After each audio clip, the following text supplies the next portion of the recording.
decidí. Bueno, hola a todos en YouTube, acá en Twitch estamos hace un rato ya. No voy a presentar a Fidel, tal vez ni siquiera permita que él se presente, lo voy a ver. Pero antes que nada, hoy es el primer capítulo en el que ya está todo en YouTube. O sea, terminaron las intros en las que prometo cosas. Hoy cumplí, está todo en YouTube. Este es el capítulo número 11 o el segundo post-glitch. Van a encontrar una lista de reproducción en el canal donde está todo ordenadito con sus respectivos thumbnails y colores y descripciones y links.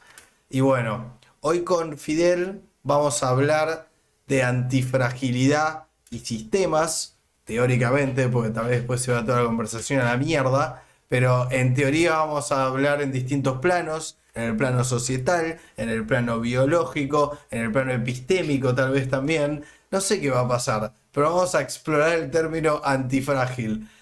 Y bueno, habiendo hecho toda esta introducción, les presento a quien ya estaban esperando, por quien se babean, a quien anhelan, siguen, bancan, estiman, copian muchas veces, pero como se dice, podrán igualarlo, no, ¿cómo era? Podrán imitarlo, pero igualarlo jamás. Salvo que se compren su misma ropa y vivan tipo en Bariloche, como Fidel. Eh, quiero inventar que viviese en Bariloche. Bueno, basta de mí. Hola, Fidel. Bueno, como dijiste, ya no hacen falta introducciones. Capítulo 11, 2 post-glitch, ya está. Si no nos conocen a este punto, igual no nos conoce nadie. Pero, y olvidaste mencionar los títulos clickbait que estuve leyendo, ¿Te todos muy gustaron? buenos. No los Muy olvidé acorde. mencionar, los redacté y pretendo que la gente los lea. Genial. Traté de ser académico y usar palabras que la gente que no las conoce, siento que son las palabras que quieren saber qué son. Genial. Es tipo, Claro, quiero que tipo alguien, teoría de caos. o ves tipo ontología en mayúscula y decís tipo, yo quiero saber qué es eso para decirlo en Antares, ¿entendés? Tipo, para ir a maldita birra y decir la palabra hermenéutica en algún momento y que todos la Nunca googleen hablamos de hermenéutica a todo esto. por ahora. Eh, claro, pero es un lindo concepto.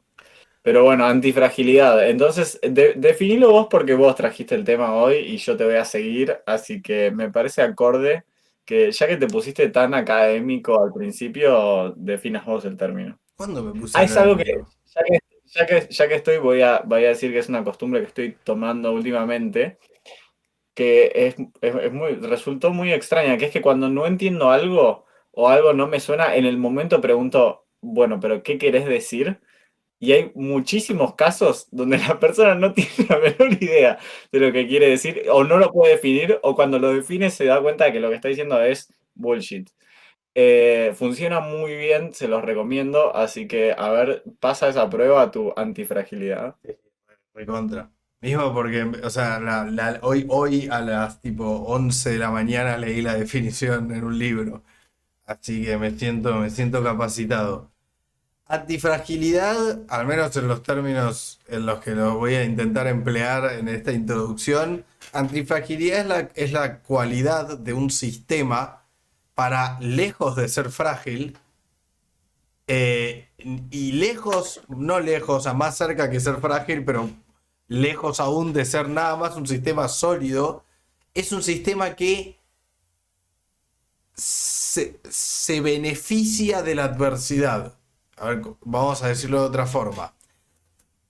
De nuevo, lejos de ser frágil y lejos de simplemente ser sólido y tipo robusto, pero no necesariamente necesitar problemas, los sistemas antifrágiles mejoran o parte de su sistema o de su funcionamiento como sistema, un sistema, recordemos, es una sincronización de partes interdependientes que reciben algún tipo de input y escupen un output con un proceso adentro.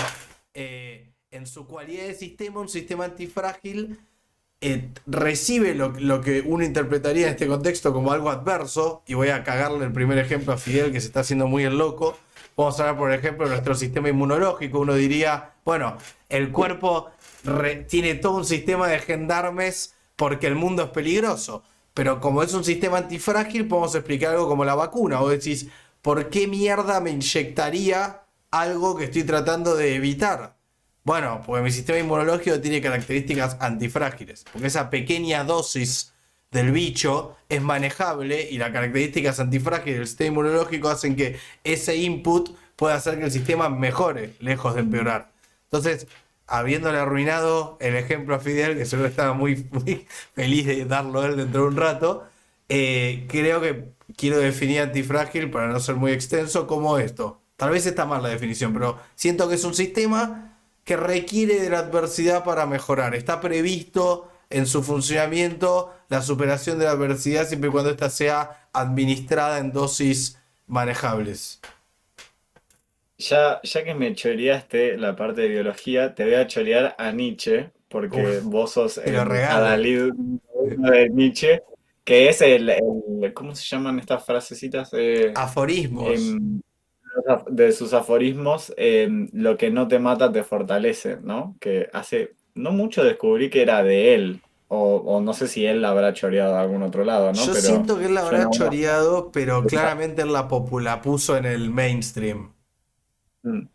Pero esta idea de que lo que no te mata te fortalece es el concepto de antifragilidad en un aforismo. La idea de que si lo sobreviviste de alguna forma te marcó y quiere decir que podrías sobrevivirlo de nuevo o aprendiste algo o mejoraste de algún modo. Obviamente tiene muchísimos límites, ¿no? O sea, digo, yo puedo sobrevivir a un accidente de auto y quedar cuadripléjico y no quiere decir que me haya fortalecido en algún sentido. Pero bueno, hablamos de antifragilidad cuando la adversidad es tolerable por el sistema, ¿no? Claro, O no rompe su funcionamiento. Hay cierto grado de adversidad que pueden tolerar los sistemas antifrágiles. Eso no quiere decir que, no sé, tengamos que ir golpeando a los niños con una regla porque se vayan a hacer más duros o más fuertes, sí, sino que y además, hay un... pero para una cosa, mientras lo definía, no lo quise introducir porque era como el principio y yo iba a meter la paradoja adentro, pero mientras lo definía tenía también el fantasma dentro de mi cabeza de lo que decías vos y llegué a pensar, ¿qué sistema no es antifrágil? Pues cuando saltás tipo a esta parte más de extensión filosófica del término y de analogía con todo a la vez, ¿qué sistema vas a encontrar que no se robustezca ante la adversidad? Es como también si crees en una suerte de selección una memética, sopa. tipo a lo Dawkins, todo sistema existente es probablemente el producto de un proceso de selección previa, entonces algún beneficio del tipo antifrágil ya habrá tenido por virtud de existir, literalmente, por estar Pero presente. ahí vos ya estás achicando el rango a sistemas vivos o sistemas No, no, dinámicos, porque recién si yo estaba te digo, hablando de un sistema conceptual, un sistema tipo en un ecosistema de memes de Dawkins, digo, cualquier idea que esté ocupando espacio en nuestro cerebro y no una que acabas de acuñar. Que de hecho también te discutiría que la formulación de una idea nueva se hace con partes que probablemente están disponibles como axiomas. Lo que estoy diciendo es, así como vos como biólogo podés ir a cualquier bioma hoy en día y decir, toda especie que esté acá a- algo bueno tiene respecto de la mayoría de las que existieron, porque no se extinguió. De la misma forma, yo te podría decir que todo sistema conceptual vigente, algo de antifrágil tiene porque está vigente, porque está presente, porque en la pelea de sistemas conceptuales, tipo, no se extinguió. Es como que tenía eso en la cabeza mientras hablaba. sí, igual esa es una versión un poco miope porque todas las especies se extinguen. Sorry sacar al Dark Fidel desde tan temprano, pero de hecho hay algo que se llama tasas de extinción, que ves diferentes tasas de extinción para diferentes grupos, qué sé yo, los moluscos tienen una tasa de extinción, los mamíferos tienen una tasa de extinción, qué sé yo, lo que sea, las esponjas tienen una tasa de extinción. eh, entonces hay una especie de fecha de vencimiento de las especies, es decir, los mamíferos no viven más de, no sé, X millones de años. las especies de mamíferos. A la larga se... Entonces, por más antifrágil que sea un sistema vivo, no existe la permanencia en el tiempo ad infinitum. Hay un punto donde todos nos extinguimos, querramos o no. Hay algo que parece estar establecido como una especie de ley natural. De hecho, por eso me metí en este libro que te mencionaba antes de estar en vivo, que es Caos, donde hay una cuestión de que todos los sistemas vivos en algún momento nos extinguimos y somos reemplazados por otros que ocupan, no sé si decirlo mejor, pero sobreviven de forma diferencial ante el ambiente que cambió, ¿no? Al ser nosotros estáticos en cierto sentido, eh, hay un punto donde nos vamos a extinguir. Y si somos dinámicos y cambiamos con el ambiente, hay un punto lejano en el tiempo donde somos tan distintos que nos vamos a considerar extintos, porque la identidad actual es lo suficientemente distinta a la identidad del pasado como para que ya no puedas hacer esa correlación. Sobre todo cuando en biología, ¿no? Uno de los grandes problemas de ver el pasado y ver el registro fósil es que mayoritariamente ves morfología y ves restos óseos, ¿no? Entonces, hay un punto donde ya ese esqueleto no se reconoce más, entonces decís, bueno, esa especie se extinguió. Esa extinción puede ser porque efectivamente desaparecieron todos los miembros de ese grupo o todos los miembros de ese grupo cambiaron de tal forma a ser irreconocibles con el pasado. O sea que todo sistema antifrágil tiene un fin, ya sea porque en su antifragilidad cambió o porque su antifragilidad llegó a un límite, llegó a una situación de estas donde la adversidad es tal, por ejemplo, el límite KT, donde los dinosaurios la quedan por el meteorito. Sí, hay un punto donde hay una adversidad de tal magnitud que pobre Triceratops no pudo con su vida, o sea, no había manera, no tenía forma de sobrevivir a algo de esa magnitud. Bueno, yo creo que estamos chocando con la misma barrera que chocamos el capítulo pasado cuando me pediste que definiera la naturaleza, que es cuanto más pones la lupa. Por eso me parece que de nuevo Antifrágil sirve y hay cierta frontera heurística donde ya no sirve, porque, o sea, presupuesto en sistema antifrágil está la idea de sistema. Presupuesto en la idea de sistema hay una idea de segmentación del mundo. Pues si un sistema es una configuración de partes interdependientes, separadas de su entorno, estás haciendo la primera asunción ontológica de que hay una frontera entre el mundo externo y ese sistema. Y siempre acá discutimos que esas fronteras, cuando abrís mucho la lupa, se empieza a volver una cascada sin un umbral claro. Entonces, en la misma definición de antifragilidad está el problema que si te acercás mucho, estás diciendo, bueno, me voy a acercar al problema de la identidad, lo que discutíamos la vez pasada. O todo el universo es el sistema y hablar de antifragilidad ahí es redundante porque no hay con qué compararlo, no sabés si eso no es frágil. Tipo, la antifragilidad, como cualquier concepto binario, vas a ser en relación a otra cosa. Entonces, si todo el universo es el único sistema, porque segmentar al universo es una operación imposible, salvo que nos quedemos en el nivel de la heurística, que es el que últimamente propongo para hablar de cosas, tenemos que también, así como negociamos con la definición de naturaleza, negociar un umbral en el que decimos, bueno, mi noción de sistema se refiere a esto. Entonces, y mi noción de identidad funciona en este nivel. Y dentro de este nivel es que puedo hablar o no hablar de fragilidad. Genial. Puedo meter otra. No, me está encantando esto. Puedo meter otra de las cosas que te mencioné que estuve leyendo esta semana, que es lo de autopoiesis, que es esta idea que propone un chileno, se llama Maturana, es un biólogo que quiere definir qué es un sistema vivo, ¿no? Como que en un momento un alumno de medicina le dice, bueno, señor Maturana, ¿qué corno es la vida, ¿no? Como, ¿cómo definimos a lo vivo de lo no vivo?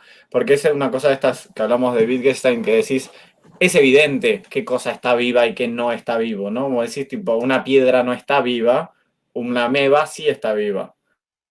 Hasta el punto donde llegas a los límites, a las fronteras, donde ves un virus y decís, ¿esto está vivo o no está vivo? En general se considera que no está vivo, porque no se puede reproducir por su cuenta, porque no tiene, bueno, varias características. Y decís, ah, bueno, pero un organismo unicelular, como una bacteria, sí está vivo. Entonces ahí estás poniendo esa frontera. Y como siempre terminamos en esas fronteras horribles, en esos espacios liminales. Maturana va y dice, bueno, ¿qué es lo que tiene un sistema vivo? Y él habla de esta característica de autopoiesis, que es la de autonomía, como que hay un flujo de moléculas que entran y salen de este organismo. Él lo define como envuelto en una membrana. Esa membrana no tiene por qué ser como la membrana plasmática, la membrana típica de los seres vivos de fosfolípidos, o bueno, es un poco distinta en las plantas y demás, pero no tiene por qué ser la membrana celular típica, pero tiene que haber como una especie de globito que separe el interior del exterior, ¿no? Entonces, esa frontera para que existe la vida tiene que estar. Por más que a nivel atómico esa frontera es irrisoria, ¿no? Pero hay una idea a nivel molecular que podés distinguir qué es lo que es la célula y qué es lo que no es la célula, ¿no? Y en su autopoiesis dice, bueno, ese sistema vivo tiene que ser autónomo.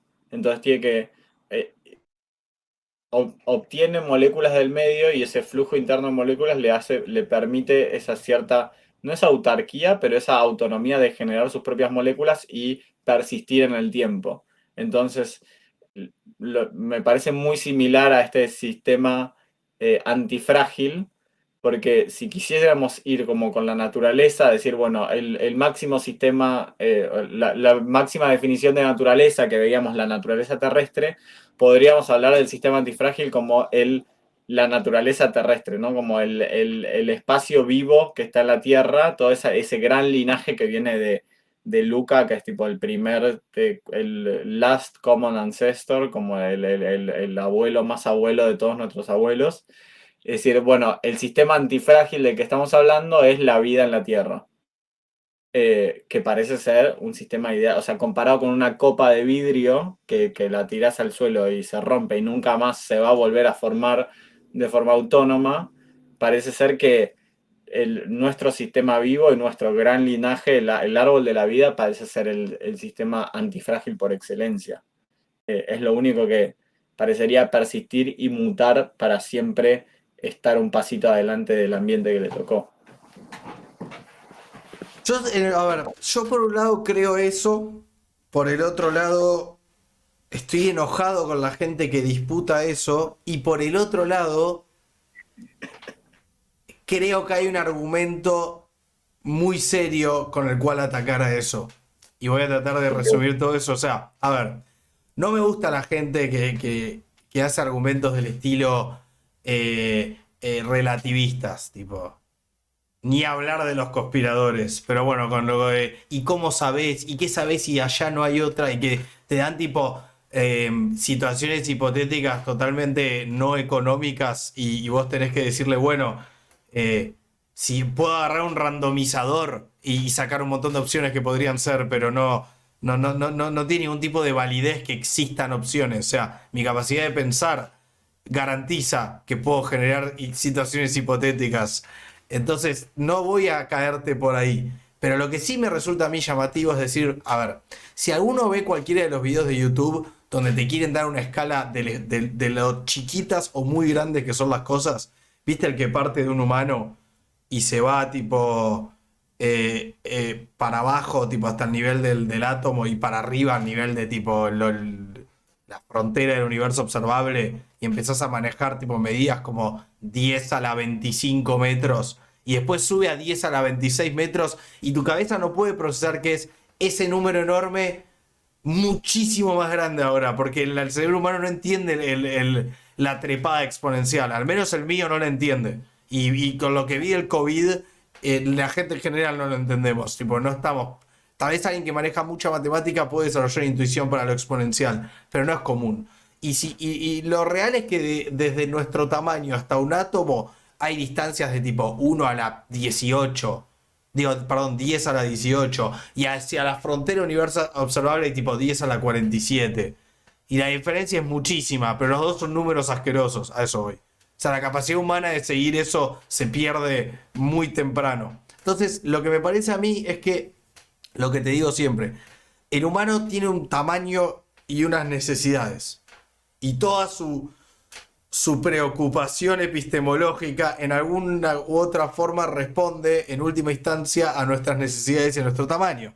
Porque vos me decís la definición del chileno, me decís, bueno, tiene que haber cierta membrana que nos permita definir funcionalmente alguna subunidad como autónoma, como un coacervado, digamos. Bueno, cuando ves un coacervado en el caldo primitivo, decís, bueno, que hay tipo una burbuja de grasa claramente separada de su entorno y adentro están pasando cosas interesantes. Siento que a esto nos referimos con autonomía. Y yo te voy a decir, estoy de acuerdo, boludo. Pero ¿sabes cuál es el problema? Que vos tenés un DNI. Y adentro tuyo pero adentro tuyo hay varios órganos. Entonces, si yo agarro un riñón tuyo, ya tengo una cosa que desde el punto de vista de la molécula es enorme. O sea, un riñón es a una molécula dentro de tu riñón lo que la OTAN es a mí, ¿entendés? Es como que ya ahí se cagó la jerarquía. Y aún así ese órgano, que es un montonazo para cualquier punto de vista chiquito donde podamos definir la autonomía, aún así es chico porque forma parte de otro sistema que es enorme, que tiene un DNI. Entonces ahora metes tu bocado biológico. Lo que yo te digo es, ya en la distancia entre moléculas y nosotros, ya me parece que cruzamos el umbral de la arbitrariedad. Porque entre vos y tu casa, y entre vos y la cava, entre vos y Argentina, entre vos y América, entre vos y el planeta Tierra, entre vos y la Vía Láctea, me parecen saltos análogamente arbitrarios. Que desde una molécula hasta llegar a tejido, a un órgano, ¿entendés? Como que no creo que la distinción sea el primer organismo autónomo. Después hay un montón de niveles en donde nos vamos acercando a una unidad de análisis que lógicamente nos influye como humanos. Pero es obvio, y no lo disputo, nada más digo que nuestras necesidades de tamaño y de supervivencia tienen mucho que ver con dónde ajustamos lo que son en última instancia varios cortes arbitrarios sobre la definición original, que es la que diste de membranas y autonomía. Eso siento. Sí, o sea, lo entiendo. A mí me pasa también, yo obviamente descreo de los colectivos y hoy en día descreo incluso de la existencia de los individuos, sobre todo con lo que sé de flora bacteriana y cómo afecta a mi cerebro y cómo las cosas que como cambian las formas en las que pienso. O sea, es muy bizarro y te sigo ahí, pero desde el punto de vista biológico, tus órganos no son autónomos, no cumplen con la autopoiesis, porque no pueden reproducirse por sí mismos y no pueden mantenerse por sí mismos. Es decir, no pueden funcionar como un sistema. Pero para, las unidades que componen a los Como un sistema órganos, autónomo. pero las unidades que componen a los órganos sí pueden reproducirse. Entonces, Fácil así. sí. Oh. Entonces es como que te diga, Argentina no es un organismo porque no se puede reproducir, pero está compuesta por personas que sí se pueden reproducir. Entonces el corte en algún punto es arbitrario, porque decir que vos te podés reproducir por esta definición de reproducción, no sé, igual entiendo que hay una frontera en donde existen otras cosas más funcionales que son más rígidas. O sea, para mí nosotros somos más reproducibles que Argentina, así como nosotros somos más reproducibles que nuestros órganos, porque nosotros podemos reproducirnos autónomamente. Obviamente, autónomo no quiere decir autárquico, es decir, yo necesito morfar una milanesa para poder reproducirme, o sea, necesito obtener alimento, nutrientes del medio para hacer funcionar mi metabolismo, para mantenerme en vida, o sea, el flujo molecular está, yo tengo que consumir tengo que usar ese flujo molecular para mantenerme como organismo y a su vez dejar salir flujo para desechar lo que ya no me sirve. O sea, ese flujo va a estar, pero yo soy más autónomo que mis riñones. Pero una pregunta, si nosotros como humanidad lográramos, por ejemplo, qué sé yo, editar un genoma nuevo con una inteligencia artificial o generar un CPU que simule universos donde haya todas las posibilidades posibles. En ese caso, vos, Fidel, por ejemplo, formarías parte de la humanidad que adquirió la capacidad de reproducirse. O sea, de la misma forma que algunas de las partes de mi cuerpo componen un vehículo que se puede reproducir. O sea, hay partes de, qué sé yo, boludo, tipo, el tejido de mi mano forma parte de un cuerpo que se puede reproducir, aunque no esté Ajá. directamente tal vez involucrada en ese proceso. Entonces, si la humanidad encontrara una forma biológicamente correcta de reproducirse como humanidad, como podría ser simularse en una simulación o crear un genoma mediante una inteligencia artificial y colonizar tipo otro lugar, en ese caso, todas las subunidades de la humanidad formarían formarían parte de una jerarquía que se puede reproducir. Y bueno, cuando lleguemos ahí, lo charlamos, pero Entiendo ese punto, pero quiero, tomando eso como cierto, quiero volver ahora sobre mi cuerpo y decir, o sea, con ese sentido, si, a ver, el hecho de que yo me pueda reproducir, o sea, que yo pueda tener un hijo con alguien, quiere decir que toda parte que me compone va a estar correctamente definida como vida, o sea, por formar parte de algo que se puede reproducir. eh, entiendo que no. O sea, hay una dificultad ahí, pues yo no sé si describiría mis células musculares como vivas. O sea, sí en la medida que participan de mi organismo, que Claro, participan del conjunto que soy yo, como esta idea de la blueprint que hace a Fidel. Eh, pero si yo agarrase una célula muscular y la tiro para ver en un microscopio, ahí ya empezaría a dudar. Primero que duraría muy poco, en el sentido de que podría mantener esa auto, es autosustentable durante muy poco tiempo o en condiciones muy particulares. Eh, yo creo que ahí empezamos a golpearnos con el límite de la definición, porque por ejemplo está el caso este eh, de la carne crecida en laboratorio, ¿no? Que es como hacer un bife en una placa de Petri, donde agarrás células musculares, las haces multiplicarse, reproducirse, y básicamente hiciste un bife sin matar a un animal, solamente le sacaste un puñado de células, las pusiste en una placa y las multiplicaste. Entonces, eso que te estás comiendo es un bife, que un bife asumimos que está muerto, ¿no? como para Pero lo... un segundo, Chris Rock se comió un bife ayer. Lo quería decir nada más. Sí. Eh, entonces, nos comemos un bife que está muerto, porque el tejido muscular, la carne está muerta, no puede, no es autosustentable, no se puede reproducir y demás. Pero hay algo extraño, ahí hay como un límite que estás tergiversando por esta capacidad humana de meter una célula muscular en una placa de Petri y hacerla multiplicar con factores químicos Pero y ahí demás. hay una ¿No? pregunta interesante ahí, boludo, porque a ver, si yo la logro mantener,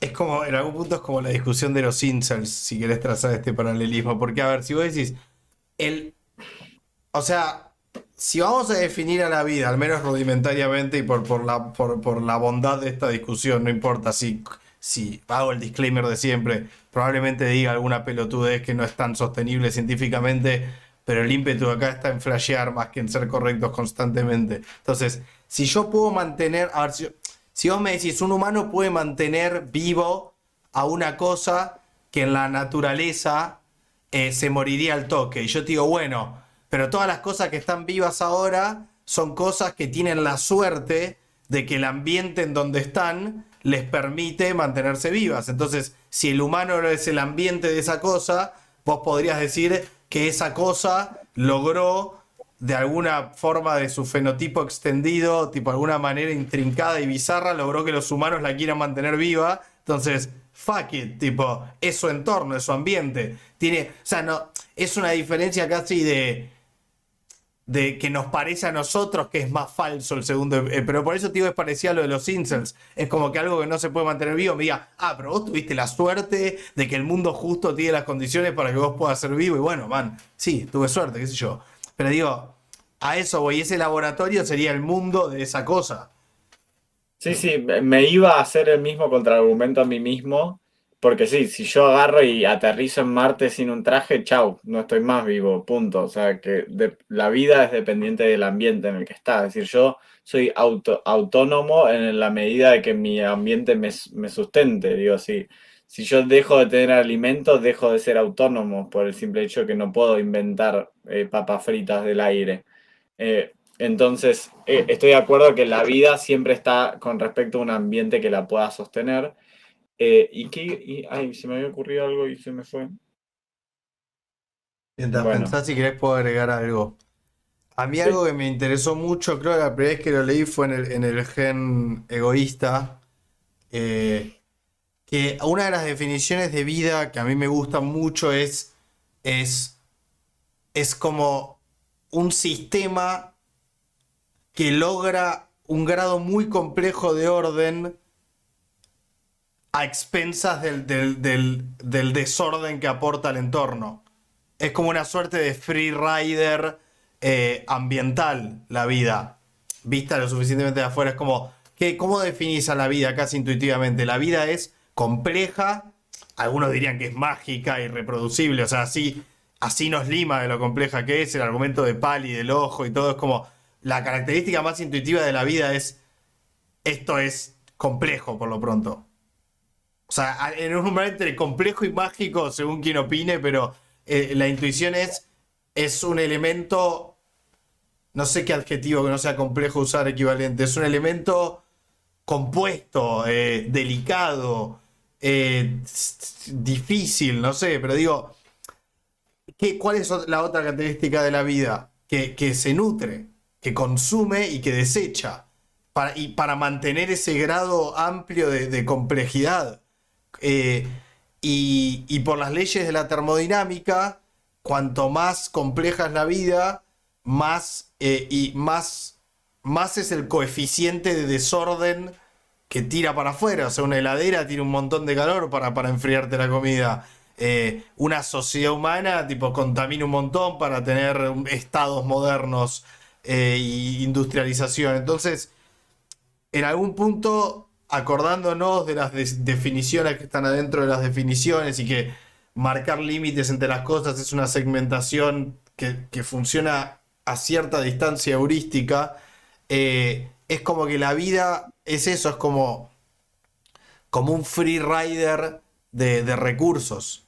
Es como un bolsillo de orden que se forma en el ambiente y que para mantenerse contra las leyes de la entropía, que conspiran primero contra los órdenes más complejos porque son estadísticamente más difíciles y cuestan más trabajo sostener, y la vida es eso, eh, nada, como que la vida, desde el punto de vista del universo, pareciera ser un maximizador de entropía. Como, Sí, entiendo la postura.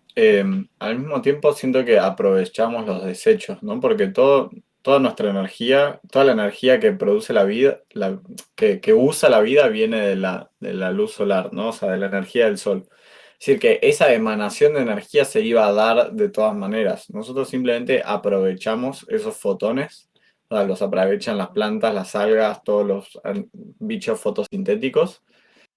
Y además bueno, bacterias y arqueas que usan eh, metabolismos relacionados como son quimioautótrofos, ¿no? O sea, como que en vez de autótrofo es un organismo que vive, que produce su propio alimento, ¿no? Como el ejemplo típico es las plantas con la fotosíntesis. Quimioautótrofo es que genera su propio alimento con reacciones químicas. El otro ejemplo es el de esas bacterias o arqueas que viven en las fosas del océano y comen básicamente el humo de los volcanes, que no sé qué. Entonces, somos como grandes aprovechadores de desechos, finalmente. Entonces, hay algo de decir como, bueno, somos maximizadores de entropía, pero en medio que estamos creando orden a partir de desechos que se están saliendo ahí. Somos carroñeros, finalmente. No sé cómo expresarlo correctamente, pero en es esa que, o idea de sea, que o sea, estamos... te banco, pero ¿sabes lo que pasa ahí? Para que la analogía, o sea, para que esa analogía funcione, debería haber un recurso preciado en el universo. Como que yo lo miro y siento que la luz a nivel térmico es un recurso preciado, porque el universo se está expandiendo aceleradamente y las predicciones son que va a haber una muerte térmica y que se va a enfriar hasta terminar. Entonces digo, bueno, ¿cuál es el recurso ahí si lo antropomorfizamos, ¿cuál sería el recurso buscado ahí? El calor. Entonces, no es Mm, un desecho en esa analogía, es como la mm. divisa universal. Pero para decir que somos carroñeros deberíamos estar como al margen de un sistema que se está peleando por otra cosa en realidad. Y ahí no sé cuál Claro, sería, no lo sé. ese es el tema. Medio con esta idea de que el universo es indiferente y que Claro, no tiene ningún objetivo, no tiene teleología. Medio que nosotros al aparecer, nosotros refiriéndonos a todos los seres vivos, al aparecer aprovechamos todos esos recursos que al universo le dan indistintos, es decir, que haya más o menos lunas orbitando a Júpiter, al universo le es indistinto, que la luz llegue hasta no sé dónde o se la pegue contra la Tierra, le es indistinto. Hay una cosa de que funciona como funciona o no sé, quizás todo esto es tipo hombres de negro y son las canicas de unos alienígenas gigantescos que se están no, pero además, jugando. boludo, sí, a ver, viste esto de que parece que es muy sospechoso que toda la naturaleza funcione de una forma tan geométricamente fractalizada, esto que hablábamos la otra vez, que hay un montón de estructuras que son recursivamente la misma forma, Me acordé que te porque, iba a decir, bueno, justo decirlo, con eso, decirlo, que, dale. que, que la otra analogía es pensar a la vida como un gran cristal, ¿no? Vos viste los cristales, vos tenés un germen de cristal y después cuando tenés una solución con el ion que se añade al cristal, se van formando y se forman con geometrías particulares. Dadas el germen inicial, te va a dar un cristal de tal o cual característica. No soy geólogo, así que la puedo estar pifiando, pero más o menos va por ahí. Entonces, la vida podría ser algo similar, quizás. O sea, hay un primer organismo que sale por ese germen inicial, que sale por azar, y después lo único que hacemos es usar esos sustratos que están en solución o que están simplemente pululando por ahí, o sea, usamos esas moléculas que andan por ahí y compuestos químicos por el simple azar, y lo único que hacen es depositarse sobre ese germen que crece y crea esto que estás diciendo vos, los fractales, que Claro. después continúan. Sí, sí, sí, sí, en los libros cuando te encontrás con cómo pudo haber surgido, siempre es como es un proceso inerte que por la cantidad de tiempo que hay, estadísticamente es probable que ocurra. Y nada más, ese es el famoso bootstrapping. Necesitas uno de esos procesos que arranque tipo la replicación. Pero el problema que te decía era que, ¿qué te estaba diciendo? Ah, lo de los fractales, que si vos te fijas, mucho de nuestros, o sea, al menos en la Tierra, eh, o sea, las plantas hacen un montón de reacciones con la luz y después nosotros con el ATP, que es como el motorcito, el Rodrigo de Paul de todos nuestros procesos, son como una catarata de reacciones catabólicas en las que tipo rompemos cosas para aprovechar la energía cuando se rompen. Y me animaría a decir que la industrialización no fue mucho más que eso tampoco. Es tipo, prende fuego esto, usemos la fuerza que sale. Tipo, o sea, como que hay mucho de eso y si todo está tan fractalizado, nosotros tranquilamente podemos ser un proceso catabólico sirviendo a otra locomoción astrológica más grande, astronómica, perdón, más grande, porque sí, si vos, a ver qué, o sea, nosotros nos movemos de maneras cada vez más complejas, o sea, aumentamos la disipación de calor y el gasto de energía y hacemos cosas cada vez más zarpadas. Y un poco es lo que hizo la naturaleza con el desarrollo de la locomoción y de los músculos. Entonces, si realmente todo está tan fractalizado por todos los órdenes, bueno, el movimiento de los astros puede llegar a tener, o sea, el desarrollo de la vida puede llegar a impactar eventualmente en el movimiento de estructuras planetarias, que estarían formadas por, entre otras cosas, plantas, humanos, animales y cosas. ¿Por qué ya querés mostrar un libro? ¿Por qué Pues te lo quiero esa mostrar a vos. necesidad de decirle a la audiencia que sos un intelectual? Si ya lo No soy sabemos. un intelectual, porque te voy a mostrar un libro de ciencia ficción de Pulp, que es Ok. La guía del viajero intergaláctico, Nunca lo leí, de boludo. Douglas, que te lo recomiendo muchísimo. Yo me maté de risa. Además, son 5 novelitas cortas que podés ir intercalando entre libros serios como Caos o cualquiera de los otros. Este. no me pagan comisión por No, mostrarlo, el me lo autor ya está muy... recomendaron mucho en Reddit. Va, no me lo recomendaron directamente a mí, pero digo, siempre está en la, che, lee este libro. Pero hace mucho no leo ficción. Pero sí, lo tengo Pero ahí. spoiler alert, no te va a cambiar nada, pero spoiler alert, hay una teoría en el libro que es que la Tierra es una gran computadora. Y todos los seres vivos no somos más que como producimos esta energía, como no me acuerdo si es la entropía lo que buscan o Oh, qué, la pero premisa de Matrix es parecida para algo que la gente tal vez es más relatable. Solo que no es que éramos eso en el origen, no, las máquinas nos hicieron ser eso. claro. No, acá hay directamente como una especie de civilización que, que 4D o 5D, como que vive en otro plano de existencia y que en nuestro plano se presenta como ratones.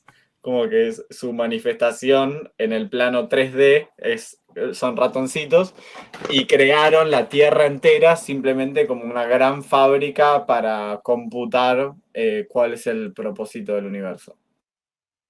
O sea, le dan solo. Primero le dicen cuál es la respuesta a todas las preguntas del universo. 42, de ahí viene que 42 es la respuesta al origen del universo. Y después le dicen, bueno, pero ¿cuál es la pregunta? ¿No? Pues nadie sabe 42 es la respuesta a qué. Nada, No, habla de igual, la pará, uncertainty de me diste un buen Variety. pie para que hablemos un toque de la teoría de Nick Bostrom de la simulación. Ok. Me parece que estamos en una conversación amena a ese planteo. Yo siento que para hacerle justicia a ese planteo hay una parte del argumento que el que está escuchando, lo voy a mirar a los ojos a quien sea, el que está escuchando tiene que, a ver, la idea de proponer que hay un multiverso y un montón, siempre todo el mundo suspira tipo, pero como le dije una vez a un amigo, ni ustedes ni yo, ni Fidel, tal vez Fidel sí, pero por otros motivos, pero ni ustedes ni yo somos quienes para ponerle límites al universo. Me encanta ver tu cara viendo tipo qué era lo que vos sí podías hacer. Tipo, vos sí tenés algún grado de autoridad para poner límites al universo. O sea, que a ustedes les indigne una propuesta cuando estamos hablando de tipo de 10 a la 47 metros no le importa a nadie. Tipo, somos muy parciales como para que nuestro sentido de indignación tenga que estar paralelamente complementado con la realidad. Entonces, lo que dice este argumento es muy simple, pero hay que hacer una concesión inicial, que es esta. Nosotros vemos con Fidel, hablamos mucho de los tiempos biológicos, por ejemplo, de la revolución agrícola hasta ahora, que es donde pasó todo lo limado de la humanidad, los libros, las guerras, la ropa, internet, las religiones, o sea, todo lo que es humano, humano, humano, pasó en 13.000 años, que es un espacio estúpido de tiempo. Fidel lo sabe mejor que nadie. Ya le está, ¿cuánto es el Sapiens, tipo el Piola? 150.000 más o menos, ¿no? 350.000. ¿Cuánto? ¿Y qué es lo de... 350.000. 150.000 se cree que fue el lenguaje? Sí, ahí la timeline de los humanos es medio rara. Pero Como más o que Sapiens, menos. desde 200 a 350.000 es el cuerpo anatómicamente moderno más reciente. Bueno, Como frenando un que esqueleto. vamos a Sí. ir paso por paso así se entiende la dimensión y no lo pasamos por alto. Dijimos que en 13.000 años pasó todo. Es más, cuando se descubre América, que se puede tomar como un momento en el que vos decís, a partir de acá el mundo pasó a tener otra escala, porque la idea de globalización y el mercado global un poco la disparó la colonización de América. O sea, con ya había habido la ruta de la seda en el medioevo con Asia, pero digamos que, de nuevo, por poner otro highlight, eso fue en 1492, son menos de 600 años, creo. Después, estamos yendo 13.000 años atrás, que es una barbaridad. O sea, Jesús, que es tipo Messi, se murió hace 2022 años. O sea que 2022 es todo lo que pasó No, no. En de 2022 nació. Igual la timeline de la cristiandad está un poco jareada. Bueno, no importa. No. Esto va a ser un poco por arriba, pero yo voy tirando highlights para que la gente no pase por alto, porque viste que empieza a dar lo mismo. Es como hay diminishing returns en la capacidad de asombro. Vamos a ir paso por paso si llegamos, se entiende de cuánto tiempo estamos hablando. Entonces, Se entiende que 2000 años antes la cosa era muy distinta, ¿no? Y recién ahí es Jesús. Tenemos otros 2000, o sea, todo lo que hay de Jesús hasta acá es lo que tenía, por ejemplo, la historia del judaísmo antes de Jesús. Tipo, hubo todo, si te imaginas, desde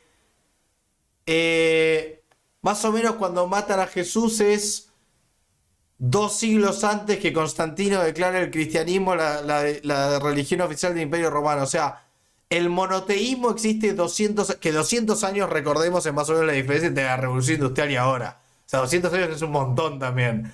Pero 200 años es más o menos la diferencia entre que Jesús muere y aparece un monoteísmo súper archipijudo en el mundo y se empieza a dar estructuras más parecidas a lo que conocemos ahora. De ahí para atrás tenemos el mismo tiempo, por ejemplo, del judaísmo. El mismo, ¿eh?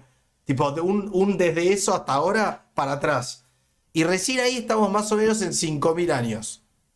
Yo dije 13000, o sea, estamos un poquito más que un tercio. O sea que todavía nos faltan 2 veces lo que dije recién para el pasado, para recién llegar a la revolución agrícola, que es como el último pantallazo exponencial en donde el humano hizo pija todo en un tipo, somos como un COVID para el mundo.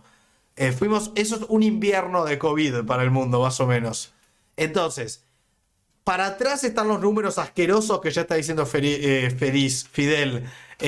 200, 300 mil años, o sea, 13.000 años, que es una bocha, como acabamos de demostrar, es más o menos un 3%. No tengo ganas de hacer una cuenta a esta altura de mi vida. ¿Cuánto es 13.000 en 300.000? No, son 10. No, no lo puedo hacer. Sí. Bueno, no me da la cabeza. 2000 es el 100 y 13.000. Hacé 10.000 si querés, recordá así más. Es un 10%, es un 0. Sí, no, es muy poco. Bueno, vamos a quedarnos con un 10%, a nadie le importa. Si fueron 300.000 años es un 5%. Y si hablamos, bueno, pero más o menos la historia de Sapiens, o sea, de lo que evolutivamente sería la cajita donde entramos nosotros, los simios super cabezones con lenguaje. Bueno, ahí es 300.000, más o menos, que sigue siendo una mierda. De hecho, el Sapiens, como lo conocemos nosotros, que tiene 2,4 millones de años, más o menos, ¿no? O sea, lo que estoy hablando de los últimos. O sea, los últimos 300.000 años fue como la explosión del lenguaje y de tipo formas de hack and slash y cazadores-recolectores. La divergencia entre chimpancés y bonobos y Homo y Homo y el género Sí. Homo es 2 millones de años. Ese número quería poner como próxima. Al abuelo que compartimos con chimpancés y bonobos. ¿No? Bueno, Chimpancés y bonobos una rama, en la otra van a dar todos los Homo que bueno, existen. estamos hablando de una parte de los mamíferos, que ya es un montón, ahora lo vamos a ver, pero bueno, ya estamos en 2 millones de años. O sea, 13.000 a 2 millones de años es un 0 más, o sea que ahora es un 1% a un 0,5. 0,1. Que, lo de recién era un 1% aprox, creo. Si no me Bueno, equivoco en lo que... y creo como que lo que- Fidel les va a explicar ahora, si empezamos a hablar de cosas como la vida en la Tierra, ni siquiera la vida multicelular en la Tierra, que ya es un montón, este periodo de divergencia de mamíferos superiores es nada, es absolutamente nada de nuevo. No quiero empezar a aventurar números porque no me los acuerdo. Sé que la Tierra, el planeta, tiene 4.000 millones de años. Estamos hablando de 2 millones ahora. La vida multicelular no me acuerdo, pero deben ser, no sé, 600 millones de años, algo así. Bueno, imagínense si tuvieran que pagar 4.000 pesos y se encontraran una moneda de 2 pesos tirada en la calle. Lo que le falta para las 4 lucas es la diferencia entre la divergencia de los mamíferos superiores y el tiempo del planeta. Y de nuevo, 600 millones. Bueno, no importa, creo que ahora sí se dio una idea de lo que estamos hablando. Pero quería hacer este Sí, sí. recorrido para que no se subestime. Bueno, El argumento de Nick Bostrom y la simulación. Básicamente, si nosotros concedemos, y por eso hice todo esto, que no estamos lejos, biológicamente lejos, no importa si nosotros no lo vamos a ver en los 80 y pico años promedio que vamos a vivir. Lo que pasa es que me digas va a pasar dentro de 100 años, 1000 años, 2000 años, no importa. Digo, estamos cerca de lo que él llama el punto de la simulación. O sea, cerca de poder simular una realidad. No sé si alguno de ustedes ya se puso un casco de Oculus, pero yo me caí al piso con un juego de esquí. O sea, realmente, o sea, ni en pedo creo que estoy en una realidad igual a si no tuviera los lentes, pero se está empezando a volver creepy y estamos viendo el Atari de la realidad virtual. Entonces, lo que dice el chabón es, eventualmente vamos a poder simular una realidad indistinguible de la real. Entonces, la pregunta acá es, ¿cuánto están ustedes dispuestos a conceder que falta para que algo así se pueda hacer?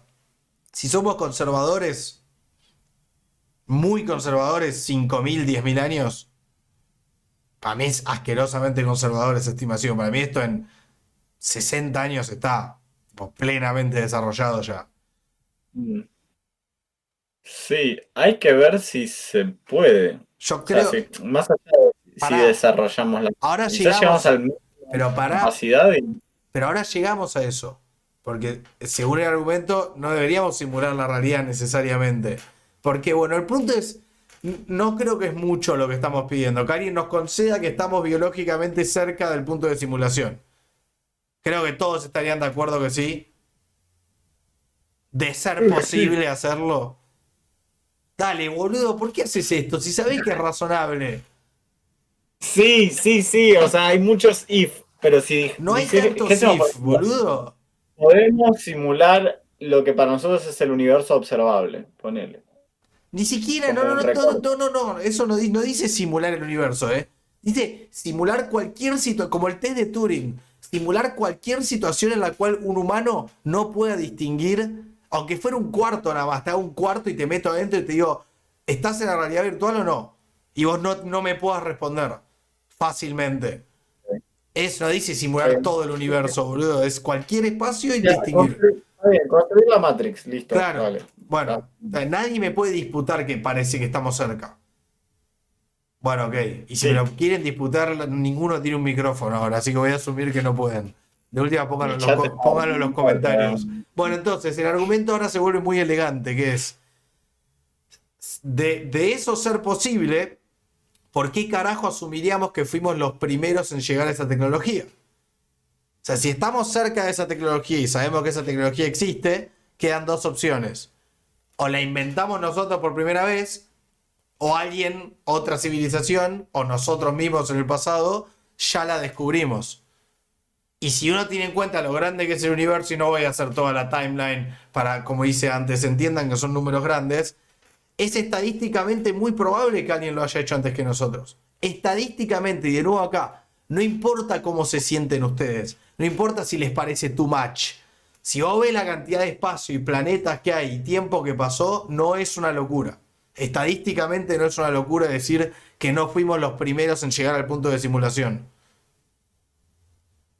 Entonces lo que dice el argumento, y ahora cierra, y esto es lo más bello de todo, es de no ser nosotros los primeros, y asumiendo que simular la realidad es más barato que construirla, que también es muy probable por las técnicas de renderización y todo lo que ya se usa en videojuegos. Hay un libro muy interesante que escribió un chabón que laburó con muchos... es un físico que laburó con muchos estudios grandes de videojuegos tipo Rockstar y cuenta tipo las técnicas de renderización y optimización de hardware que usan los juegos emulando el universo. Tipo, la cantidad de trucos que, como esto de armar un árbol con fractales de una figura, mucho. O sea, como que la naturaleza tiene muchas cosas que te harían parecer que alguien está intentando renderizar algo de la manera más económica posible. Pero no importa, es un librazo. Pero lo que digo es, lo que dice el último supuesto del argumento es, si simular una realidad fuese más económico, si alguien pudiera haber llegado al punto de simulación antes de nosotros, y de ser posible el punto de simulación, es más probable que seamos simulados que no lo seamos. Ese es el argumento. Y es matemáticamente robusto y está justificado no sobre una intuición, sino sobre la estadística. Sí, voy a darte objeciones. Primero tendrías que compartir los axiomas que postulan, ¿no? La idea de que, primero, que es posible. Segundo, que es barato de hacer. O sea, No, que que es más realmente que barato que crear una más barato realidad. No que es crear una barato. realidad. Y tercero, hay una cuestión rara tercero y cuarto tengo, pero tercero, hay una cuestión rara que cuando lo estabas explicando con la timeline, ¿no? Como decir, bueno, entonces sería otra timeline. Nosotros seríamos una especie de reseteo si somos la simulación de alguien más, ¿no? O sea, nosotros seríamos una timeline aparte donde No, alguien nos está ahí estaría el conflicto. simulando nuestro No, no universo. necesariamente. Ahí estaría el conflicto ontológico de si la línea de simulaciones termina, si lo que nos simula en realidad tiene relación con nosotros como para hablar del verbo simular. O sea, ahí es como hablar atrás del Big Bang. No importa, no tenemos forma científica de conocer más allá de eso. O sea, no se Ok, puede hacer y ninguna estimación al respecto.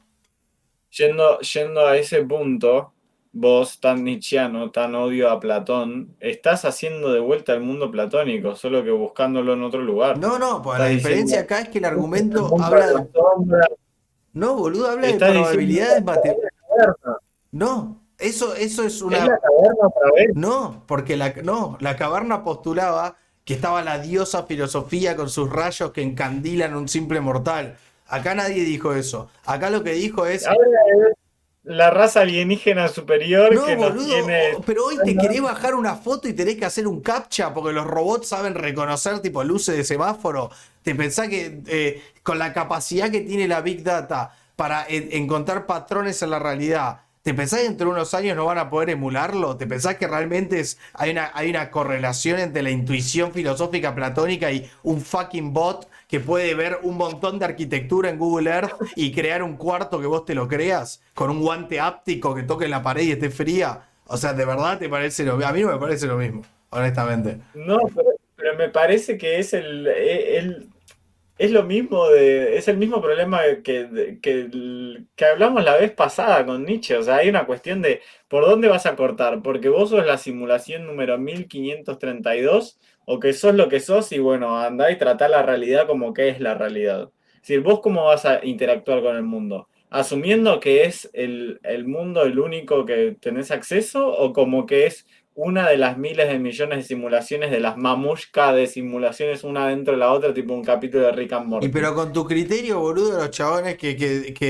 Heurística, vayamos a tu heurística. ¿Cuál es tu heurística para tratar con el universo? Es el mundo real o es una fantasía creada por la No, o sea, computadora de una estoy dispuesto a adolescente? dar esa discusión, pero hay puntos donde yo, o sea, no fue un chamán el que planteó esto.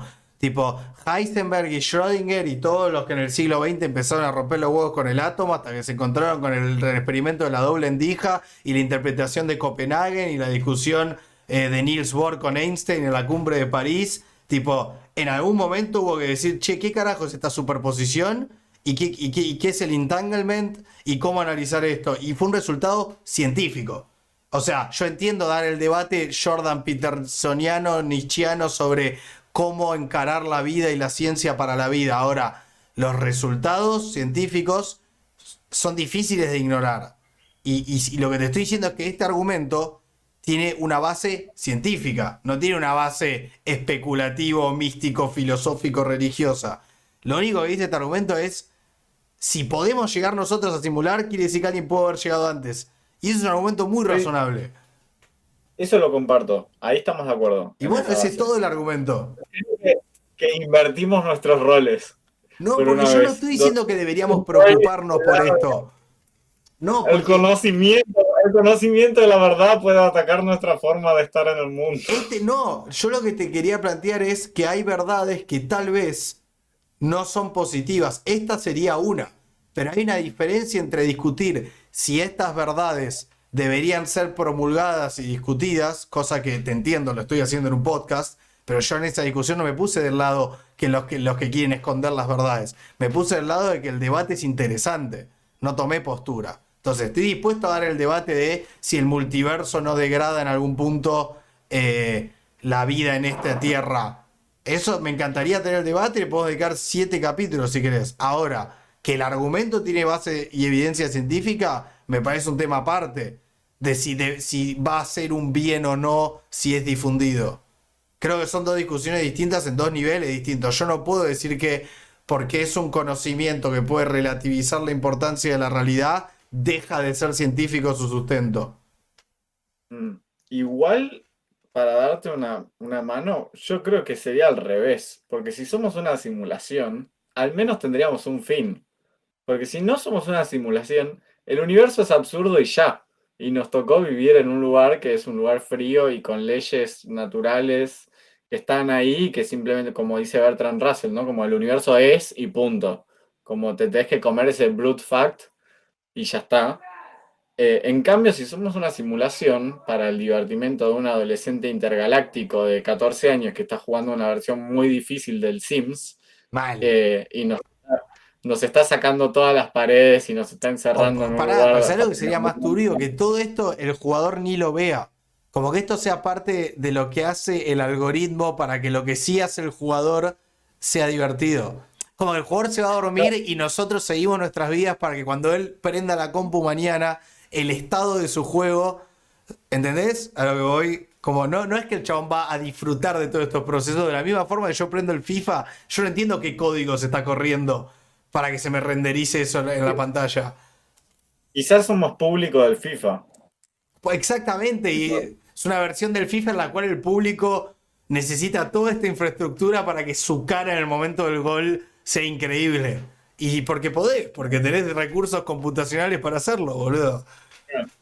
Y sí, con lo mismo que el Red Dead Redemption 2, qué sé yo, los personajes hacen cosas y cambian y tienen como que caminan por su cuenta, pero es un poco como Westworld, ¿no? Como la idea de Sí. que tenés NPCs al punto de que parecen personas.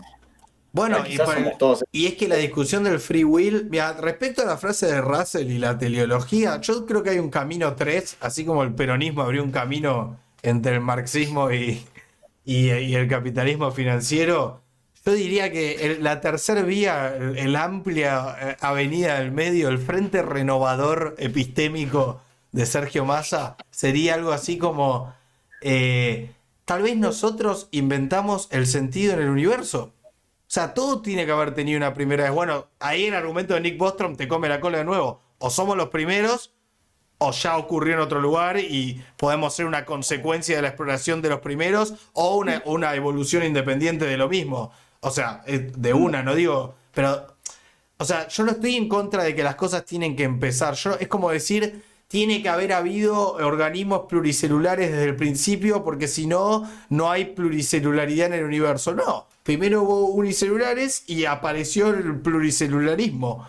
Y bueno, primero no había teleología hasta que llegó un grado de complejidad en la que simplemente la teleología tiene una primera vez. Entonces, no es que no vivimos en un universo absurdo, porque somos parte del universo y tenemos la capacidad de sentirnos absurdos. O sea, si somos parte del universo, existe el sentido en el universo, porque lo encarnamos nosotros. Pero aunque no tengamos free will, boludo, o sea, si no tenemos free will, No, el sentido es esto. estoy y no estoy de acuerdo. Estoy en entanglement de mi. Una Porque. superposición de opiniones. Posición de opiniones. Porque vos ya sabés que soy 100% camusiano, yo no creo que el universo tenga un sentido intrínseco, ¿Por pero qué? sí comparto con que nosotros creamos nuestro sentido y que ese sentido existe, en el sentido que nosotros lo creamos, así como creamos tantas cosas Pero hermosas, acordate lo de creamos. antes, boludo. O sea, acordate la filosofía zen. Al ver una distinción entre el universo y nosotros, es parte de nuestra capacidad para el sentido. O sea, el universo es uno. Nosotros lo dividimos intelectualmente porque tenemos la opción. Pero si Camille dice que no hay sentido en el universo, vos sos parte del universo, es una contradicción en los términos. No, bueno, pero en el sentido de que no es el fin no es como la gravedad. Y más que nada para mí es para alejarse de las grandes creadores de teleología que son las religiones. ¿Ves? Siempre vamos a hablar de religión, la puta Y madre. pero no, vos te ves Que afectado al punto de tener que. fábricas de teleología que son las religiones que crean, que quieren hacer creer a las personas que el universo tiene un fin predeterminado que viene de un ente superior que lo crea, ¿no? Porque si yo digo el universo no tiene un sentido intrínseco, entonces el individuo puede crear su propio Sí. sentido, me estoy dando esa autonomía en cuanto a mi Bueno, fin. es la Si frase de vos decís, Dostoyevsky que a Jordan le gusta tanto, de si Dios no existe, todo está permitido. Es esa pero idea eso es de. falso. ¿Eh? O sea, eso es verdadero y falso al No, mismo no, pero digo, tiempo. lo que está diciendo es lo que cree, que la gente cree eso. Que cree, por eso le tienen tanto miedo al ateísmo a algunos pensadores, pues tipo. Sí, sí, seguí igual, perdón, quería nada más compartir lo de Dostoyevsky porque cristalizaba un poco tu punto bien. Sí, sí, comparto, es la idea esto de que los ateos somos unos hijos de puta, que no tenemos moral y que no tenemos ninguna razón de por qué ser buenas personas. Lo cual es todo falso, ¿no? Pues es la idea esta de que si no hay un fin último que te lo aporta un ente supremo como Dios, entonces, o sea, si no hay un fin intrínseco del universo, ese fin no es válido, o ese fin es una construcción falopera donde no pasa nada si matas a tu vecino porque al final es toda una construcción social.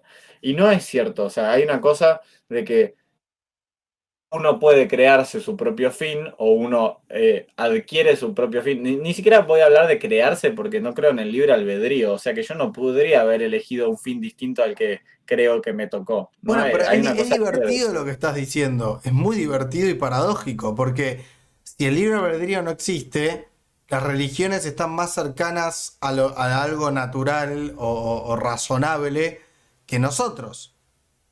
Porque, que- a ver, por qué un organismo, una institución, una facción o cualquier tipo de organismo político, la religión me refiero, necesitaría anclar su cosmovisión por fuera del espacio de la discusión humana? ¿Por qué? Porque es una gran forma de tener razón. O sea, saco un argumento, o sea, en vez de tener un debate en el barro de la intersubjetividad, simplemente subo un nivel de abstracción y digo, no, no, no, esto que te digo yo no lo digo yo en realidad. Esto está tatuado en the fabric of the universe, tipo, esto es de otra escala, nosotros no podemos, es una revelación esto. Entonces, si lo ves desde la parte más humana y no teológica, es una gran manera de no discutir algo, simplemente elevarlo por sobre el nivel de la discusión. Entonces, si no tenemos free will, la verdad que es bastante razonable ver un motivo intrínseco en el universo, porque no tenemos, o sea, ¿de qué nos sirve el debate? ¿De qué nos sirve la discusión si no tenemos free will? ¿Qué estamos haciendo cuando discutimos? Estamos girando como un trompo estúpido, boludo. Si estamos como los hilos que nos manejan nos están haciendo creer que estamos tomando, o sea, ¿cuál sería el sentido de una argumentación, de un debate, de una opinión? Al revés, ahí tenés que escuchar toda la argumentación de Sam Harris en contra del libre albedrío, que está el clip en la Sí, leí aplicación el de él libro para también. bueno, pero eso es lo que tiene. Un buen argumento es la prueba perfecta de que no existe el libre albedrío, porque un buen argumento te atrapa y te hace cambiar de idea, quieras o no. Como que hay una cosa de el nivel de, a vos que te gusta la retórica, el nivel de convicción, cuando algo está bien argumentado y bien armado y construido para vos, que te calza perfecto, donde tu cerebro cambia, quieras o no. O sea, vos el hecho de de que alguien te convenza es una gran demostración de que no existe el libre albedrío, porque vos no estás eligiendo racionalmente, ahora voy a dejar que Sam me destruya el libre albedrío. No, simplemente sucede, quieras o no, es independiente de tu deseo de ser convencido o no convencido. Es independiente de tu racionalidad y tu lógica. O sea, no sé si, no sé si tanto, pero es independiente de si vos querés ser convencido o no. Hay algo de tu estructura cerebral que es permeable a ese argumento Sí, y que iba a entrar, a pero esa pará, bala te iba a entrar, eso no. pero vos estás cortando por el lado más entrañable de este binomio. El que está argumentando que está poseído por una fuerza retórica superior, te estás acercando mucho a la religión. O sea, si yo no tengo libre albedrío y tengo la capacidad de armar un argumento a medida de tu cognición y convencerte, pero yo no puedo estar eligiendo eso porque no tengo libre albedrío, que hay una fuerza lingüística que actúa a través mío para... Es una revelación religiosa No, casi, boludo. no, porque la religión asume que algo viene de la nada. Y justo, mira, te terminé de unir todas las referencias al principio. Bunge cita a Lucrecio, donde dice, nada viene de la nada, ¿no? Ex nihilo nihil, algo así. Bueno, era una locución latina que, Ex para quedar nihilo bien. algo es, creo. Ex nihilo Sí. nihil, como Sí, de la nada, nada. sí, una creación ex nihilo es de la nada y no sé cómo es la frase entera Claro, en ex latín. nihilo nihil, como de la nada, nada, en el sentido de que nada puede ser creado de la nada. Y yendo al sistema vida, y volviendo hacia el comienzo, toda esa estructura cristalina, fractal que somos, está determinada en el germen inicial. O sea, hay una forma de que la construcción se va dando por las normas que rigen al sistema vivo y Sam Harris no es que tiene su discurso sobre el libre albedrío, le es revelado por el universo. Viene de la interacción con infinitos sistemas vivos anteriores. Es decir, viene de Jesús, viene de las pirámides de Egipto, viene de la agricultura, viene del primer sapiens, viene de la separación entre Si lo chimpancés, vas a llevar viene a del este primer punto, organismo viene pluricelular. del Big Bang, básicamente. Y para atrás no sabemos, Claro. porque no sabemos qué hay. A ver, estoy empezando a ver cuestionamientos en el determinismo, así que no quiero ser terminante por primera vez acá, no quiero ser terminante con el determinismo, porque te mandé el otro día el ruso este, que no me acuerdo el Aparte, nombre, quiero decir que Prigozhin. este es tu closing statement casi, porque va a 1 hora y 10, así que cranquea la Ok, epicidad a tipo al máximo. ok, entonces, sin irme full determinismo, creo que la argumentación de Sam Harris, que finalmente te convence que no tenés libre albedrío, está en el germen del primer ser vivo en la sopa cósmica de hace 3.800 millones de años. O sea, ahí ya estaba el cristal original que iba a hacer que hoy, Con 2022, asco un el enfermo. argumento, Buenísimo. el Tipo, argumento sos tipo un tipo, la relación que hay entre la ciencia y tipo la cientología para alguien que lo ve un poco distraído, pareces un yankee loco, boludo, diciendo cualquier cosa. ¿Entendés? El cristal originario, ¿qué está diciendo el chabón, boludo? No, bueno, dejando todo el esoterismo de lado, creo que realmente el argumento, cuando es convincente, y obviamente depende del ambiente y depende del momento, es decir, ese argumento no iba a ser efectivo en una mente de un campesino medieval del 1200, porque la estructura que tenía no era, no hubiese conectado con esa llave, es como una especie de enzima, ¿no? Como que hay un mecanismo que tiene que poder funcionar y no cualquier argumento va a funcionar con cualquier sistema cognitivo, pero cuando eso calza, no hay libre albedrío. O sea, el único dios o diosa que te puedo aceptar es la diosa Fortuna, que es el destino. O sea, que es literalmente, hay algo predestinado y que cuando te calza el argumento, chau, no fuiste. Hay algo que, cuando yo le escucho a Sapolsky dar sus clases, yo no estoy conscientemente eligiendo decir, ah, bueno, voy a aceptar su visión de la primatología, ¿no? A mi cerebro le calza y hay algo que resuena en mis estructuras cognitivas, en mi estructura lógica, y le creo y funciona, y mis neuronas se reacomodan y incorporan eso como una verdad.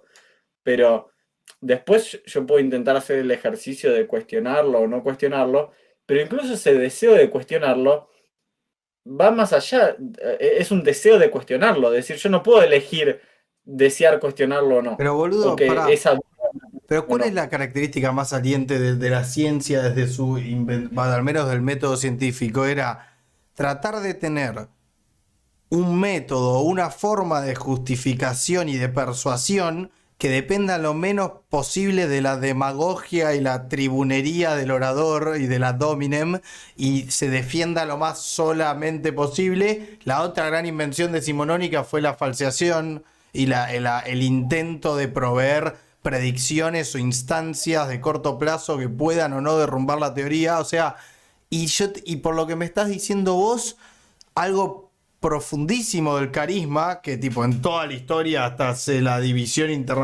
intelectual de las ciencias en el iluminismo, el carisma era casi monopolizado por la religión. Los grandes persuasores de la historia, los grandes discursistas, los que tenían la llave neuroquímica de la atención de la gente, eran aquellos que aparte, igual que en el arte, ese llamado a ser un vehículo de otra cosa, si vos escuchás las falopeadas de los grandes, bueno, tu hermano debe saber bastante de esto, las falopeadas de los grandes artistas del siglo XX o antes, y de esto de la musa, y de que cuando un artista está compenetrado con su obra, como que no, después cuando la termina de hacer te dice que él no decidió nada, que le vino hecho de una, que algo se conectó con él. Es muy parecido a la inspiración religiosa, tipo la sensación esa de ser el vehículo de una idea o de una cosa. Entonces, como que en esta situación del convencimiento y la persuasión, siento que la religión calza muchísimo mejor que la ciencia, en, en su naturaleza. Pero ahí iría con que hay algo de la demostración, hay algo de la prueba empírica que siempre va a ser más potente. Y si querés, para cerrar, voy a citar a Juan Domingo Perón, que es, no hay más verdad que la realidad. O sea, no hay Eso lo con qué dice, darle. la tira Nelson Castro también en el noticiero de la tarde. La única verdad es la Eh, realidad. hay algo de que la prueba, hay varios libros marxistas que me encantan donde hay una idea de que la filosofía especulativa siempre fue el discurso de la casta dominante, pero abajo siempre estuvo un montón de la clase trabajadora haciendo prueba empírica y en realidad siendo los que llevaban al mundo adelante, como por arriba estaba la paja mental de filósofos que no tenían conexión alguna con el mundo real y la gente como de a pie haciendo avances empíricos para solucionar sus condiciones materiales de existencia. Y hay algo que cuando el argumento calza en ese sentido, en el sentido de que hay una conexión directa entre el argumento y la realidad percibida por el individuo, ni siquiera te digo que la realidad última, ¿no? Que ya la descartamos, la nouménica, la realidad de los débiles, cuando hay algo que calza en la realidad percibida, es prácticamente imposible negarlo. O sea, realmente uno tiene que recurrir a delirios cognitivos como esto, las conspiraciones, la idea de que hay una realidad secundaria, que todo está velado, que hay un misterio, que ahí es donde para mí entra la religión, donde hay una búsqueda de negar la realidad y hay una búsqueda de buscar los motivos por fuera. Y en Bueno, esta pero cosa pará. aristocrática de que No, seguí, vos perdón. no tenés acceso. Como que lo que tiene el convencimiento a través de la argumentación científica es que vos podés seguir ese camino. Sí, igual Vos eso, podés eso ir. hoy en día es casi una expresión de fe. Yo no tengo, o sea, yo podría seguir el camino, pero necesito 5 PhDs, un acelerador de partículas, un cohete, como que... Bueno, pero podrías. Sí, sí, pero también, según el argumento del religioso, también podría tener una vida ascética en un monasterio y encontrar la inspiración dentro de 50 años como él la encontró, según él sí. O sea, si vos Pero ves la cómo... revelación es subjetiva. Por definición es No, subjetiva la pero las revelación. religiones, es más, mismo es parte de su cinismo, las religiones te dan vías de iniciación para que vos puedas vivir eso en carne. De hecho, bueno, el protestantismo y el corte luterano y de Erasmo de Rotterdam y toda esa revolución protestante que dio origen al Estado moderno, dicho sea de paso, tuvo que ver con eso, fue la democratización de la inspiración.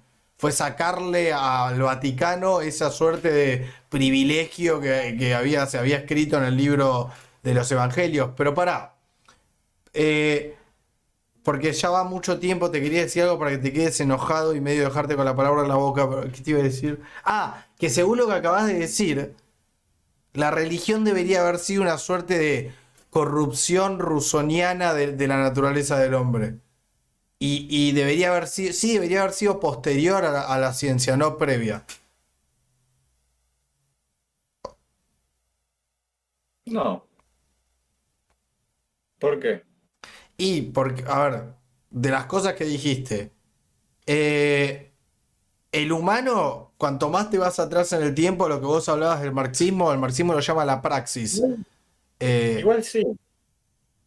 O que, sea, si vas, si voy con una perspectiva evolutiva, ¿no? Si imagino un antepasado de 2 millones de años, chimpancés y Homo, me imagino que tiene una praxis, que tiene una interacción material con el medio ambiente para procurarse alimento, protección, reproducción, pero no lo imagino con pensamiento religioso.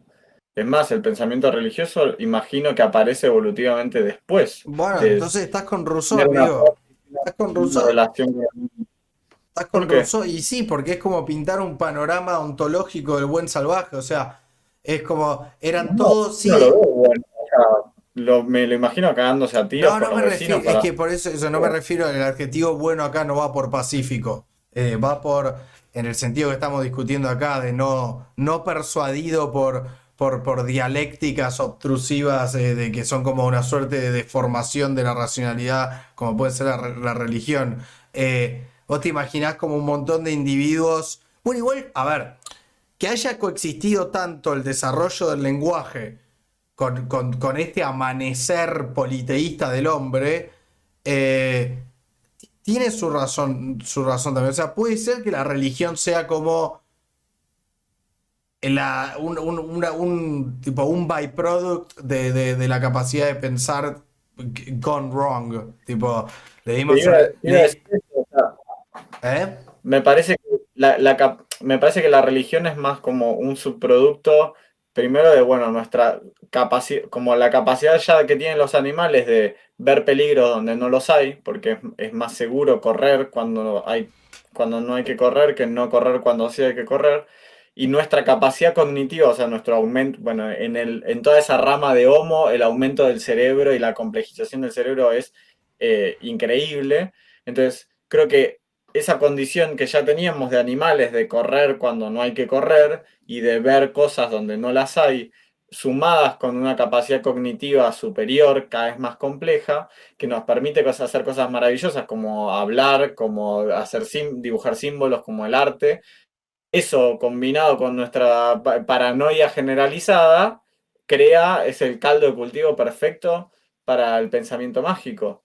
Que el pensamiento mágico tiene cosas geniales, o sea, yo puedo disfrutar de una ficción por mi pensamiento mágico, ¿no? Porque, o sea, ¿por qué podemos crear dragones y mitologías y no sé qué por nuestro pensamiento mágico? O No, sea, sí, o sea, creo que es lo sí, que pero Google eso llama una tiene... exageración. Pero eso tiene una Es historia, como, porque en el pasado reciente del hombre, y por reciente me refiero a los últimos 13.000 años, eh, nadie hubiera disfrutado una ficción en la época en donde el pensamiento religioso estaba a flor de piel. O sea, la idea de ficción como una suerte de espacio seguro donde flashear es el equivalente al deporte ahora. Antes nadie hubiera ido a ver un partido de fútbol. Antes tenías que ir a ver chabones cagándose a cuchillazos. Eso era el deporte.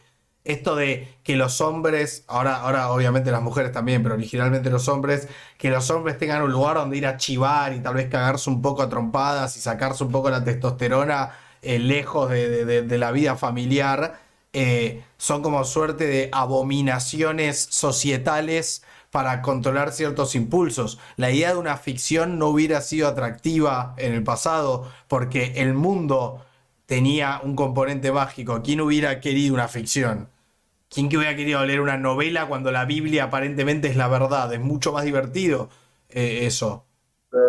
no entiendo a qué época estás Me estoy refiriendo. refiriendo que la invención de la ficción y su mainstreameo es un correlato de la desacralización del mundo. No tiene sentido hablar de ficción antes de que la religión pierda su poder de encantamiento no sobre las cabezas, pero sí sobre el mundo. O sea, el No sé si estoy de bosque. acuerdo. Pero boludo, no vas a encontrar una ficción antes de si querés novelas de caballería, pero digo, hasta los viejos dramaturgos griegos hacían sus obras que no eran obras, eran eventos políticos, tenían todo un intertwine, toda una mezcla de layers con los poetas en la calle y los templos y los oráculos que no era la gente yendo al teatro, boludo.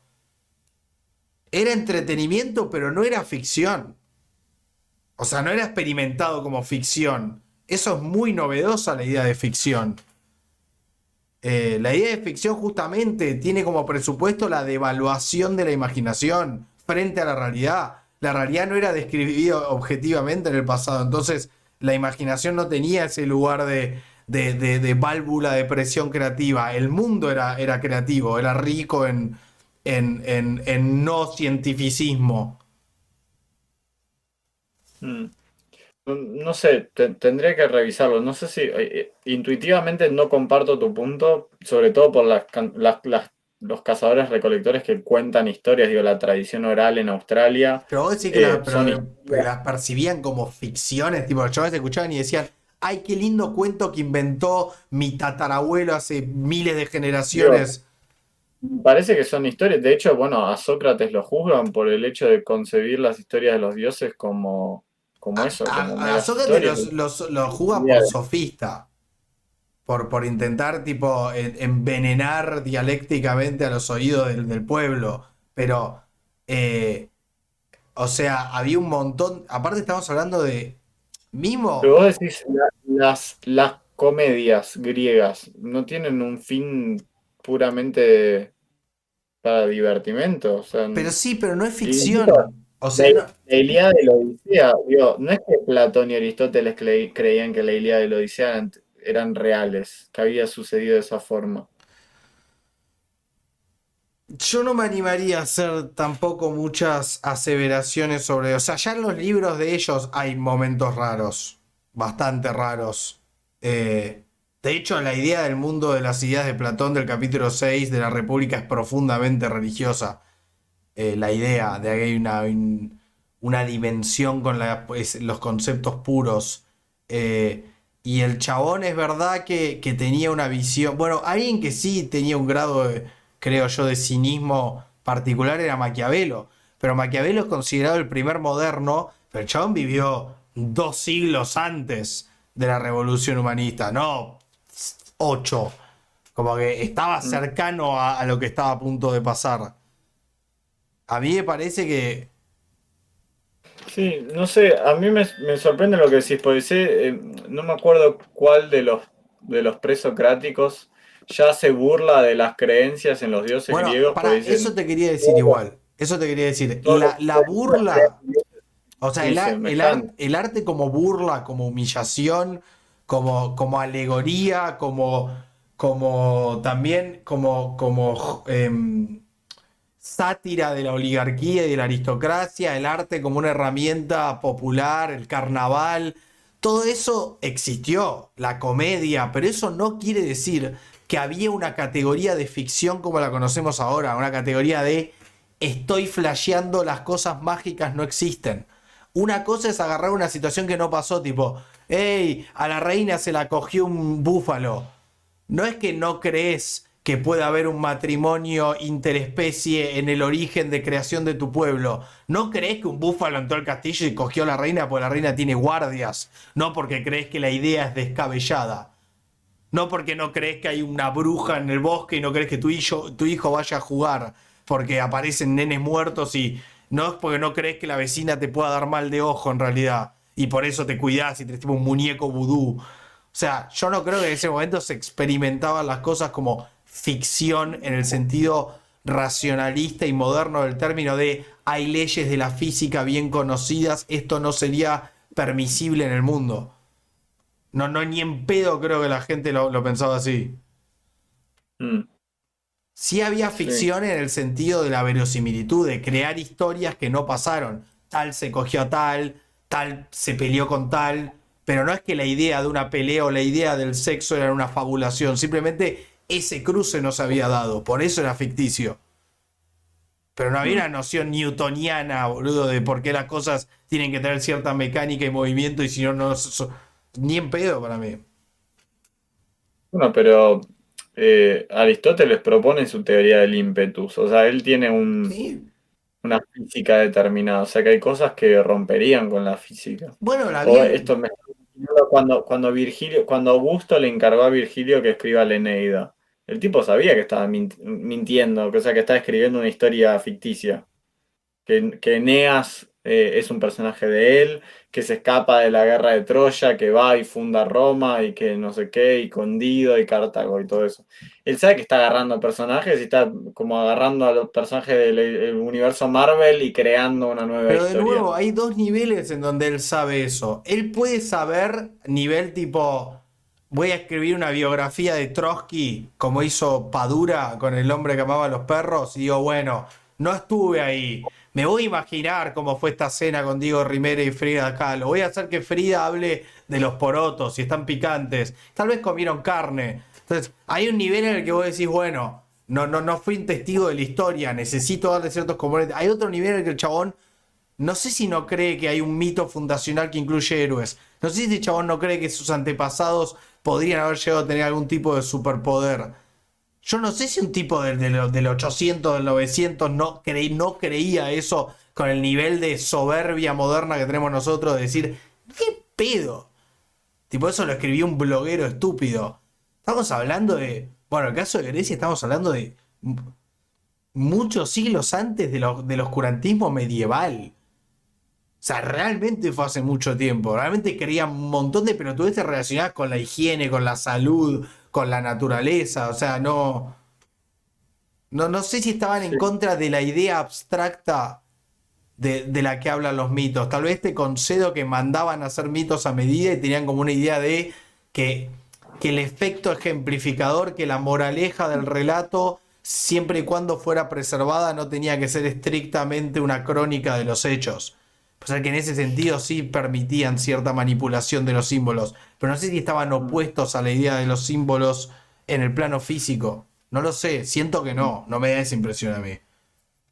No sé, pero a mí me parece, yo leyendo mitología griega, que está la edad de oro, donde están la creación de los dioses y demás, pues está la edad de plata, está la edad de los héroes, y después ellos están en la edad de hierro, o sea, y no hay más magia en el mundo, No, bueno, pero ya también no se... pensá que a Sócrates lo matan, que hay un revival religioso que va a durar 11 tipo siglos y que eran vistos como una suerte de parias los sofistas griegos. O sea, tampoco es que Platón y Aristóteles y Sócrates, que en realidad Platón habla por Sócrates, salían a la calle y eran los Rolling. Era una secta como la de Pitágoras, un grupo de enfermos que a varios los mataron incluso. Entonces, también hay que ver qué grado, y por eso Occidente los tiene como héroes, porque eran unos adelantados. Pero eran unos adelantados no quiere decir que el statu quo de la época los veía como la media, como lo aceptable. No sé, yo creo que hay una tendencia a creer que los humanos del pasado eran estúpidos o imbéciles o No, claramente yo no muy... creo eso. Ok, De hecho, yo pero ni por eso si. Yo creo que los se. extremos, Pero aparte toda son esa gente... estúpidos. Pero ¿sabes por qué son estupidez eso? Porque el mismo texto religioso, con el cual no creo que nada de lo que diga ahí haya pasado, es- requiere un grado supremo de maestría para haber sido redactado. Ya está esa base. Ya de la base que los textos religiosos son obras maestras literarias. O sea, ya había buenos escritores, a eso me refiero. Eso para mí ya es un piso cognitivo enorme. Yo leí La República, leí Política de Aristóteles, leí otras, bueno, no me acuerdo las otras cosas, leí varios libros de los griegos, libros tipo enteros, vi los diálogos, personaje por personaje, argumento por argumento. Estamos hablando de humanos muy avanzados. Ya, bueno, la liga de matemáticos de Pitágoras demostró un montón de axiomas, boludo, un montón de demostraciones paso a paso. Eso es una obra maestra de la razón humana y pasó en el siglo tipo 5 antes de Cristo. O sea, ya había humanos inteligentísimos y altamente alfabetizados para esa época. Entonces, no es que creo que la división tangente es si creías en religión sos un estúpido. San Agustín creía en religión y era un genio. Santo Tomás de Aquino también. Muchos papas de la historia tipo tenían declaraciones y discursos y encíclicas y el Islam. O sea, yo no me atrevería a decir que hay un corte intelectual entre la gente religiosa y la gente que sospechaba de la religión. Creo que hubo mucha mente puesta en la religión y vieron cosas realmente complejas y la exégesis y la interpretación hermenéutica de los textos también requiere un montón. Bueno, yo de hecho sostengo que el método científico es hijo de la religión. Como flashearon tanto y le dieron tanta vuelta a esos textos que generaron como una suerte de momentum intelectual que después nada más se sacó la bandita, tipo la curita sobrenatural y quedó tipo el método científico. Ya las argumentaciones del final de los católicos era tipo un closing statement de alguien que acaba de ganar un Nobel. Tipo, eran tratados re zarpados, boludo, donde la argumentación era profundamente moderna. Más allá que las premisas eran falopas. Gente como Newton era profundamente religiosa. Y no me podés negar que Newton es un genio. No, no, no, pero por eso estamos de acuerdo. Mi teoría como biólogo es que la gente siempre fue igual de inteligente. Lo único que cambió es los saberes a los cuales tuvo acceso y que con el tiempo fuimos ampliando nuestra capacidad de observación. O sea, fuimos creando instrumentos que nos hacen ver cosas que antes no. O sea, yo nunca hubiese descubierto la teoría del germen sin un microscopio. Porque no lo hubiese podido hacer. No hubiese descubierto que estábamos en un sistema heliocéntrico sin un telescopio. Como que hay algo de que necesitas mecanismos para ampliar tu percepción. O sea, yo creo que la cognición, la estructura cognitiva de base que tienen todos los humanos es más o menos la misma. Está bien, ahora vivimos vidas menos traumáticas, entonces quizás tenemos mayor libertad para desarrollar nuestra cognición, pero en rangos generales creo que la inteligencia humana no cambió mucho de hace No, yo tampoco. 200 Y además años creo a que ahora. tenés una amplia base científica para decir eso. O sea, el hardware tarda mucho en cambiar. Tal vez recién ahora, con los avances médicos de los últimos años, veamos generaciones que podamos intervenirnos a nivel hardware más zarpado. También es verdad que en el pasado no había enfermedades y cosas. Bueno, que hoy terminemos, pero digo, es interesante ver el tema de la antifragilidad con la medicina. El hecho de que estamos volviendo a las enfermedades más fuertes a la vez que las curamos. Eso también es una paradoja interesante. Sí, Porque eso, sí. o sea, también las enfermedades eran menos fuertes en el pasado. Vos decís por el tema de la resistencia Claro, a o sea, yo antibióticos. creo que un virus de ahora es mucho más, tipo, es un Schwarzenegger al lado. O sea, es un virus que sobrevivió todo lo que le venimos tirando. Mm, Entonces eso también es interesante. sí. Sí, sí, o sea, hay algo de... Se nota más con bacterias, ¿no? Con virus es Sí, sí, difícil no porque... sé bien la diferencia, a veces me cuelgo en estas sí. cosas. No, los antibióticos se usan para bacterias, los virus en general, como son una cápside proteica, como un cofre proteico con material genético adentro, ya sea ARN o ADN.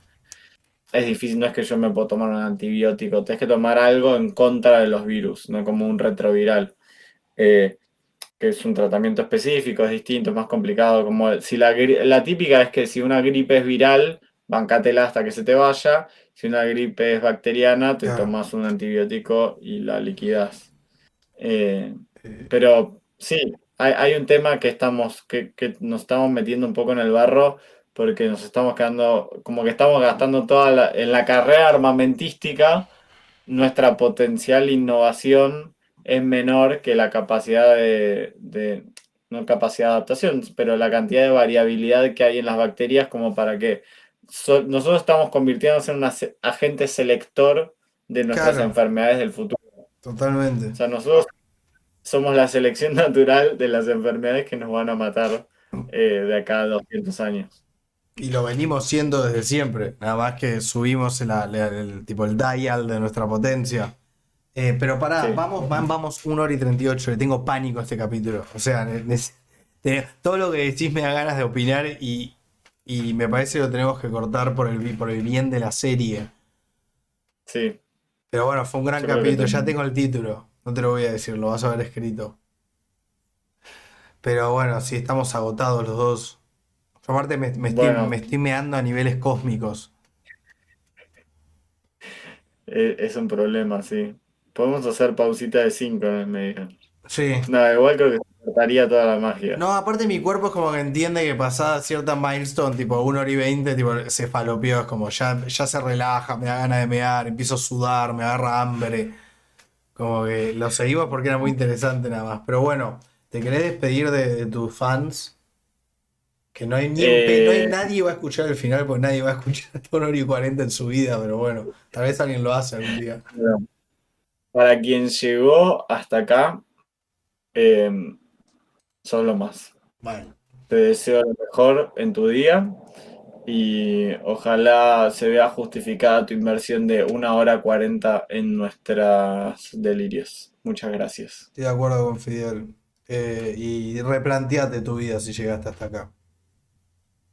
No, Mentira. está bien, bueno, no te la replantees. Seguí para siempre como estás.